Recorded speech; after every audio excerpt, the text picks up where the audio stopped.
नमस्कार दोस्तों, मैं श्री कृष्ण मिश्रा अपने चैनल आदि समाधान में एक बार फिर से आपका स्वागत करता हूं।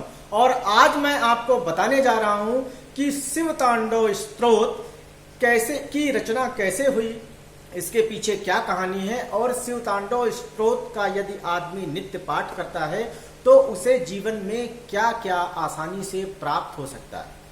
पहले थोड़ा सा पीछे चलकर जान लेते हैं कि कुबेर और रावण दोनों ऋषि विश्रवा की संतान थे और पिता ने लंका का राज उनके रावण के भाई कुबेर को दिया। किसी कारणवश पिता के कहने पर कुबेर ने उस राज का यानी लंका का त्याग कर दिया और वह हिमालय पर चले गए। कुबेर के बाद रावण लंका का राजा बन गया और उसके अहंकार की उपज वहीं से आरंभ हुई। अपनी महत्वाकांक्षा के अनुसार उसने अत्याचार आरंभ करने शुरू कर दिए। चूंकि कुबेर के सारे राज्य पर उसका अधिकार था तो कुबेर की सारी संपत्तियां भी रावण के अधीन हो गई थीं। कुबेर के पास एक पुष्पक विमान था जो मन की चाल से चलता था, यानी आपके मन की जो स्पीड होती है उस स्पीड से वह विमान चलता था। अचानक एक दिन रावण उस विमान पर चढ़कर भ्रमण करने के लिए निकला और एक पर्वत के ऊपर उसके विमान की गति अचानक मंद पड़ गई और उसने लाख प्रयास किया लेकिन विमान उसके ऊपर से उड़ नहीं पाया। क्योंकि पुष्पक विमान चालक की इच्छानुसार कार्य करता था और उसकी गति मन से भी तेज थी, इसलिए रावण को घोर आश्चर्य हुआ और उसकी दृष्टि सामने खड़े विशाल काले नंदीश्वर पर पड़ी। उस नंदीश्वर ने, जो भगवान जिन पर विराजमान होते हैं, उन्होंने चेतावनी भी दी कि यहाँ से लौट जाओ। यहाँ भगवान शिव और माता पार्वती एकांतवास में हैं। रावण इतना दम्भी था कि उसने यह भी कहा कि कौन है ये शिव और कौन पार्वती। मैं इस पर्वत को जो मेरे विमान के रास्ते पर अवरोध उत्पन्न कर रहा है उसको ही जड़ से यहाँ से उठाकर बाहर फेंक दूंगा। और रावण ने बिना देरी किए अपने दोनों हाथों से उस पर्वत की जड़ पर लगाया और उठाने लगा।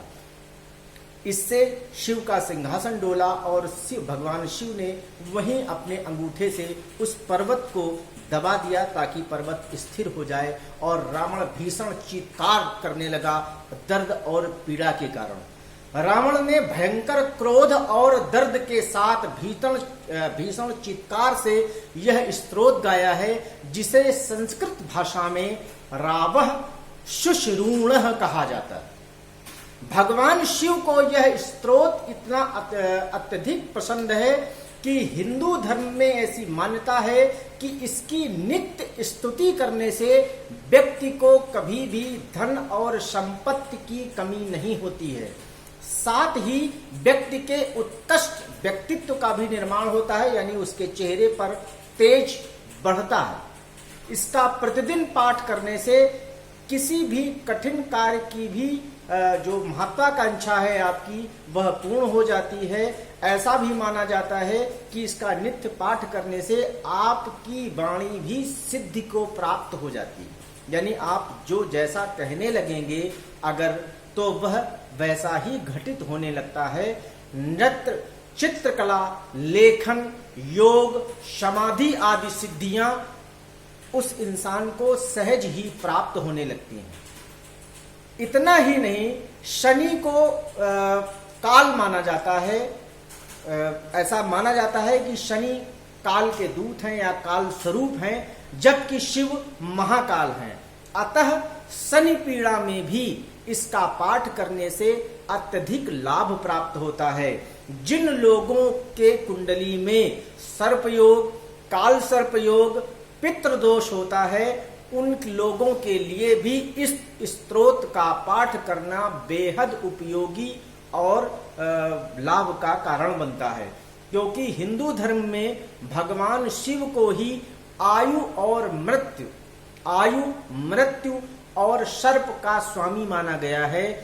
इसलिए यदि शिव तांडव स्तोत्र का आप प्रतिदिन पाठ करते हैं तो भगवान शिव की आपको विशेष कृपा प्राप्त होती है।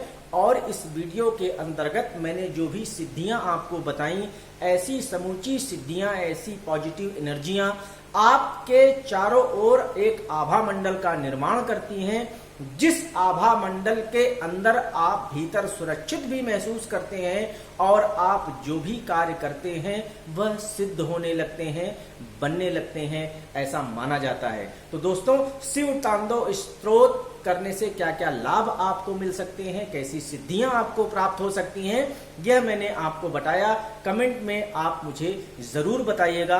अपने अगले वीडियो के साथ मैं फिर से उपस्थित होऊंगा। तब तक के लिए नमस्कार।